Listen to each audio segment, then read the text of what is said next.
കാനഡയിൽ സമ്മർ സീസണിൻ്റെ വരവ് അറിയിച്ചുകൊണ്ട് ഒരുപാട് ധാരാളമായിട്ട് പൂക്കണ ഒരു യെല്ലോ കളർ പൂവാണിത്. ഇത് ഡാൻഡിലിയോൺ ഫ്ലവർ എന്നാണ് ഇതിന് പറയുക.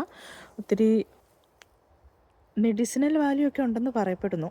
ലൈക്ക് ആൻറ്റി ഓക്സിഡൻ്റ് ആണ്, പിന്നെ ഷുഗറൊക്കെ കുറയ്ക്കാൻ നല്ലതാണെന്നൊക്കെ ഇങ്ങനെ ഞാൻ വായിച്ചു. ഇതിൻ്റെ എന്തോ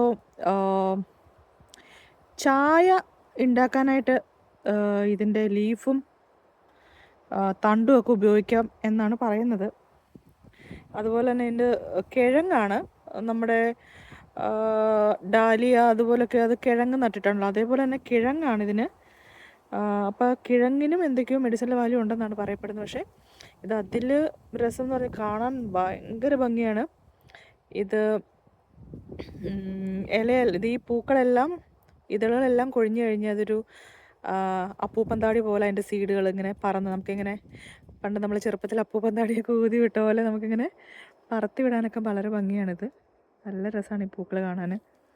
ഇവിടെ എല്ലാം ഇതിങ്ങനെ പൂത്ത് നിൽക്കുകയാണ്. ഇതിപ്പോൾ അവർ നാളെയോ മറ്റന്നാളോ ഒന്ന് ക്ലീൻ ചെയ്യും. നന്നായിട്ട് വിൻ്റർ ആയപ്പോൾ ഇവിടെ ഒന്നും ചെടികളില്ലായിരുന്നല്ലോ. ഇതിപ്പോൾ എല്ലാം ചെടികളൊക്കെ കിളുത്ത് വന്നു ഒരു 3-4 മഴ കഴിഞ്ഞപ്പോൾ. നോക്കിയാൽ ഇവിടെ എല്ലാം ഇങ്ങനത്തെ ഫ്ലവറാണ്. ഭയങ്കര ബ്യൂട്ടിഫുള്ളായിട്ടാണ് നമ്മുടെ പ്രകൃതിയുടെ ഓരോ എന്താ പറയുക ദൃശ്യവിരുന്നെന്നൊക്കെ വേണമെങ്കിൽ പറയാം. അതേപോലെ ഒരുപാട് പൂക്കൾ.